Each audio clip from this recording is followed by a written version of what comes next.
Tumia Bima Pap kwa kupiga nyota 150 nyota 51 alama ya reli au kwa WhatsApp namba 0764166066 na ujipatie bima ya dereva kipato. Bima Pap, urahisi wa maisha. My name is I'm a journalist from the Guardian, and before I put my question in Zamani to actually interview Jay-Jay Okocha. So my question to Jay-Jay Okocha, based on what you just said, that right now football is kind of more technical, and there's a lot to do with bringing back the actual joy of football, talents, raw talents being seen on the pitch. Since you said that, what do you think should be done to make sure that football regains this joy and that talent can now be visible, and what should be done also to make sure that those kids out there who have been watching you through video clips and are actually seeing your glory days in football and actually getting to the pitch also, and their talents can also be seen and kept on the global stage? Well, I didn't say that we're not getting joy in watching football now, or that it's not interesting anymore. It is still interesting. It is still the best sporting event for me in the world. But I think sometimes because of the pressure of getting results, it's a result game now, and the pressure maybe takes away that glimpse of football looking like showbiz, and we still get it from the likes of Messi, Ronaldo, and some other players. But I think it's important that we don't take the joy of playing football from kids away. You know, that grassroots level, that freedom of expression. You know, I think it's important that we find another way of getting kids to be interested in playing football rather than just seeing the end product. You know, most kids now, maybe because of social media and all that, what they think about first is the private jet, the luxury cars, the houses, you know. But what they forget is that unless you're successful, then you've earned the right to enjoy those things that comes with it, you know. So it is important to remind the kids that yes, it is good to have a private jet, it is good to drive a luxury car, but you have to put in the work first. Thank you. My name is Sabah from Wakati Media. Jay-Jay, I would like to take a question to you. First of all, welcome to Tanzania. You said earlier that it's our first time to be here in Tanzania. Please, can you say anything about football of Tanzania? Do you know anything about football of Tanzania? Clubs, national teams, players? What I know about, or the little I know about Tanzania is that you guys are football nation. You're very passionate about your football.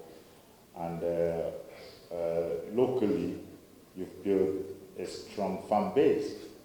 You know, what surprises me is that you've not managed to export a lot of players to play in a more competitive league, you know, and I remember following your national team when my brother was your coach that qualified you for the Nations Cup. But I would say that I didn't see the next project after that.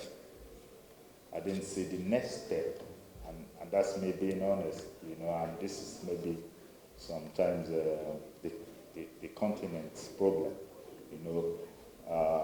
It is that the leagues that are out there in Europe, where the standard is high, where they play the best football in the world, you know, that urge to go and challenge themselves It's not there because they are comfortable at home. They're being seen as heroes at home.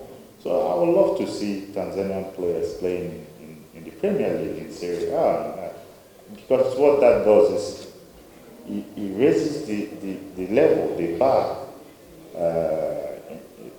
for the national team, because I'm speaking from experience. When I was playing for the national team, what made us strong was our collective ideas, our collective experiences playing in top divisions in Europe. That made us look strong when we come to play for our nation, and I think this is what should be looked into here. For the chairman, maybe, as well. Thank you. My name is Yannick, working with Nigeria and coming from Cameroon. I would like first to comment the tournament, the next tournament that we are going to have in Rwanda. But to know furthermore about the arrangement, that you have 8 teams, how will be the competition? Is it a group competition or together? But also about the team of women. Is it women mixed with men in one team, or we have something separate, men apart and women apart? Thank you. The world, Africa have 2 teams. East Africa and South, all the South region of Africa have 1 team. Central Africa and West Africa have 1 team. The Middle East and the North Africa have 1 team. The South America have 1 team. The North of America have 1 team. And Europe have 1 team, 2 teams. And Asia have 1 team. Those are the 8 regions we divide. And each team has 70 players. 2 female legends in each team. We have 15 male players and 2 female legends in every team. Because like Mr. Bongo mentioned today, for the first edition, we will not settle a female tournament, but we will have in every team 2 female legends, and at the end of the competition, we will have a game for the female team, around 20 female team we will have, who will play a game against the legend men. But we are trying to be sure that after the first edition, because it's only, like we mentioned, the first edition, the next edition, the objective is to have also a female legend competition. And you saw today the 8th captain. We already announced the 8th captain for the 8 teams. Yes, all of you. What the main important for this project? It can help to develop our football when we see different legends from different continents come together in one country in Africa. I think it can help to develop our football in different countries in Africa. And another question is for Jay-Jay.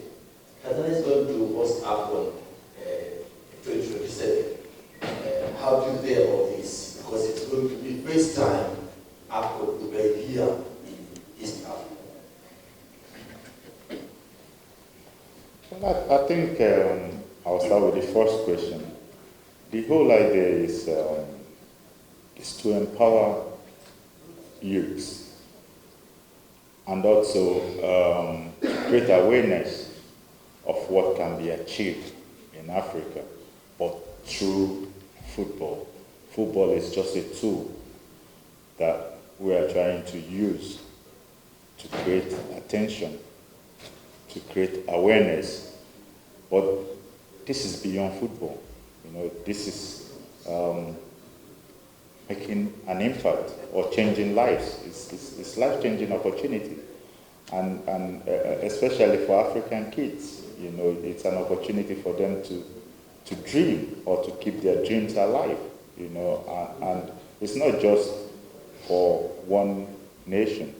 We have to start from somewhere, and luckily for us, we're starting from Rwanda. I have been to Rwanda myself, and I can tell you that after visiting Rwanda, I was proud as an African to see how things work in Rwanda. It's something that we should emulate, and that's me speaking as a Nigerian. So the other one is, your second question is about the Nations Cup. This is the beauty of the game. Football gives you an opportunity to grow as a nation if you manage to get the right to host. It's an opportunity to showcase your nation. And trust me, every nation that have hosted African Nations Cup or even World Cup, they've managed to grow. My name is Diana from National Education Company. My questions are to Jay-Jay. First of all, welcome to Tanzania. One question at a time. So what was the first one again? Okay. The first question is, most of football regions are running to be competitions or FAs. What is on your side? Well, I think everyone is doing what they love to do and what they are maybe more comfortable in doing.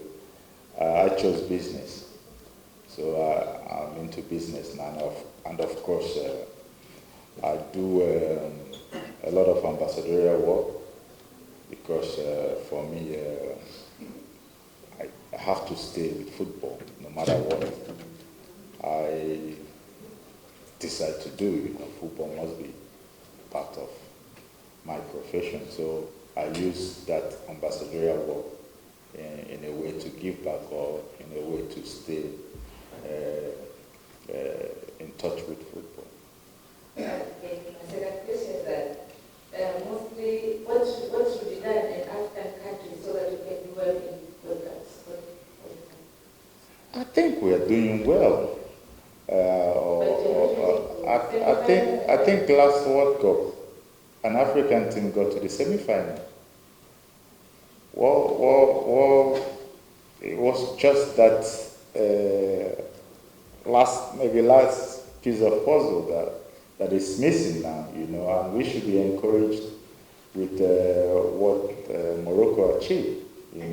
Now they've shown us that it is possible if you do things the proper way. It wasn't a fluke. They've been working on it. They've put infrastructures in place.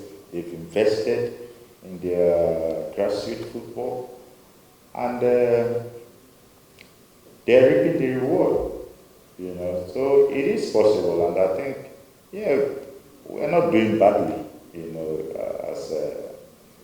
As a African nation, because also we have to understand how many slots that is given to African as a continent. Now, of course, the numbers will increase, and I think maybe we stand a good chance of repeating what Morocco achieved in the last World Cup. I think it will be the last. Your name is Augustine Azuka Okocha. Where is that Jezi coming from? And the secret of the number 10. Me twice.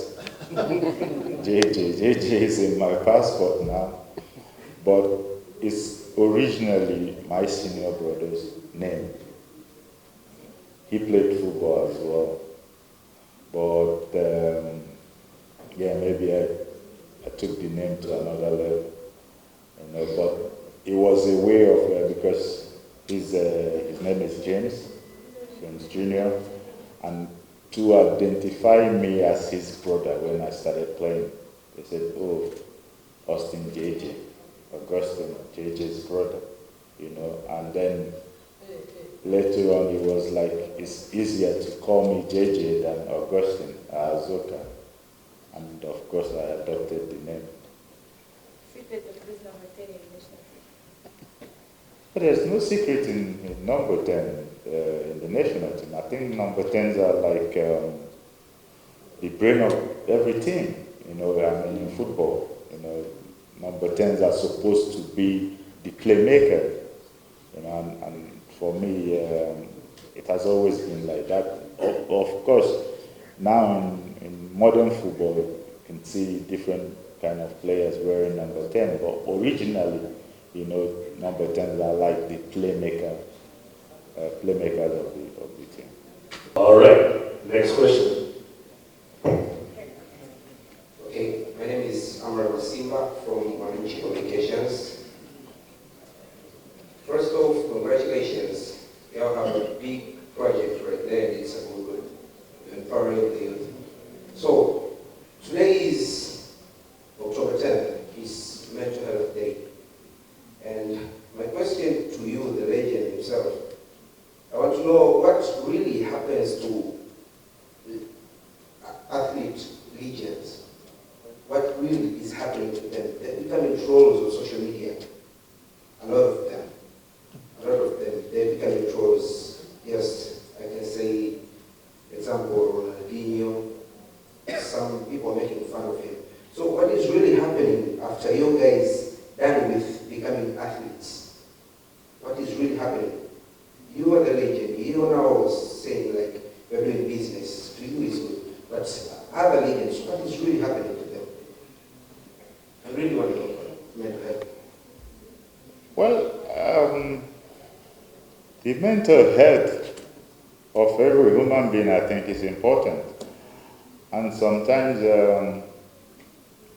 with football, people forget that we are human beings as well, you know, and sometimes it could be difficult to manage that fame, you know, because of expectations.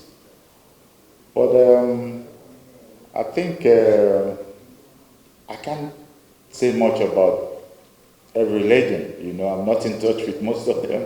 The ones I'm in touch with, we share ideas, we try to be relevant, which I think is important. It's very important to keep yourself busy.